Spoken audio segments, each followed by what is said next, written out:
Doctor P कृष्णम राजू, नादीपति गौशाला, ये सभी नादीपति गायें हैं। इनकी 1 से अधिकतम 2 फुट तक होती है। हमने इस नस्ल को 18 सालों तक कड़ी मेहनत और लगन से पाला। 5 फुट की गाय को धीरे धीरे उसकी ऊंचाई कम करके इस तरह तैयार किया है। सनातन धर्म में गाय घर के अंदर रहती थी और कुत्ता बाहर रहता था। अब तो कुत्ते घर के अंदर आ गए और गायें बाहर चली गई। हमने इस गाय को छोटा कर दिया है ताकि लोग कुत्तों की तरह ही गायों को भी अपने घरों में रख सकें, और हमारा यही मकसद था कि इन्हें अपार्टमेंट में भी पाला जा सके। ये अब विश्व स्तर पर बहुत वायरल हो गई है। ये नस्ल असल में बहुत प्राचीन भारतीय ड्राफ्ट ब्रह्मा नस्ल कहलाती है, जो बहुत पुराने समय से है। ये इतनी खास क्यों है? इसका कारण यह है कि प्रकृति में अनेक जीव हैं, लेकिन सिर्फ गाय को ही सनातन धर्म में सर्वोच्च और सबसे श्रेष्ठ स्थान दिया गया है। प्रत्येक देवता, प्रत्येक ऋषि, प्रत्येक योगी और प्रत्येक भगवान ने गाय के साथ ही अपनी यात्रा पूर्ण की है। इससे हमें यह समझना चाहिए कि गाय में बहुत कुछ ऐसा है जो इसे अत्यंत विशिष्ट बनाता है। ये गाय स्वास्थ्य और ऐश्वर्य दोनों ही दृष्टियों से अत्यंत शुभ संकेत मानी जाती है। हमारी प्रकृति में जो इस संसार को भी संचालित करते हैं, 9 ग्रह ही आगे बढ़ाते हैं इस दुनिया को भी। इन 9 ग्रहों में अगर हम देखें तो चंद्रमा मतलब माता होती हैं। रवि और सूर्य वे कौन है? पिता हैं। गुरु ग्रह। शनि कौन? कौआ। मंगल कौन है? कुत्ता।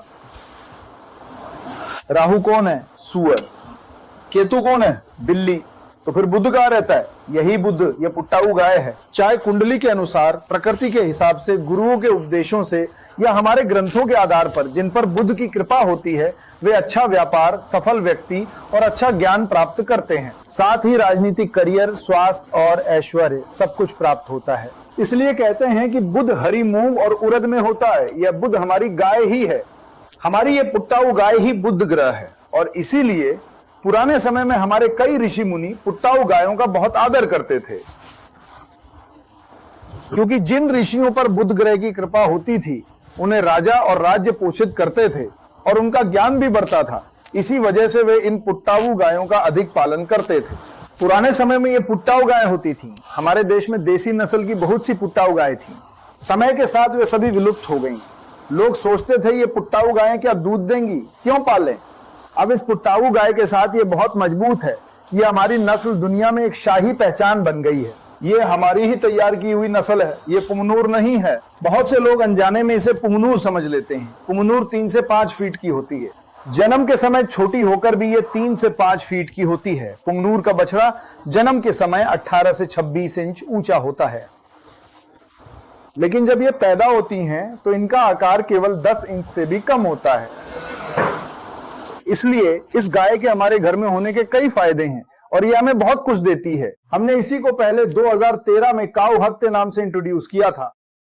जब हम इस गाय को स्नेहपूर्वक गले लगाते हैं तो हमारे मस्तिष्क में स्थित पिट्यूटरी और पीनियल ग्रंथियां 7.8 मेगाहर्ट्ज की ऊर्जा आवृत्ति उत्सर्जित करती। जैसे ही ये ऊर्जा आवृत्ति हमारे अंदर उत्पन्न होती है, हमारा मस्तिष्क तुरंत ही तनाव, चिंता और अवसाद जैसे उतार चढ़ावों से सामान्य हो जाता है और सब कुछ ठीक होने लगता है। इसी उद्देश्य के साथ हमने काऊ हक की शुरुआत पहले ही कर दी थी। अब दुनिया के कई देश इन काऊ हक वेलनेस सेंटर को सफलतापूर्वक चला रहे हैं, लेकिन हमारे भारत में इतनी अच्छी व्यवस्था होने के बावजूद हम इसे पहचान नहीं रहे हैं।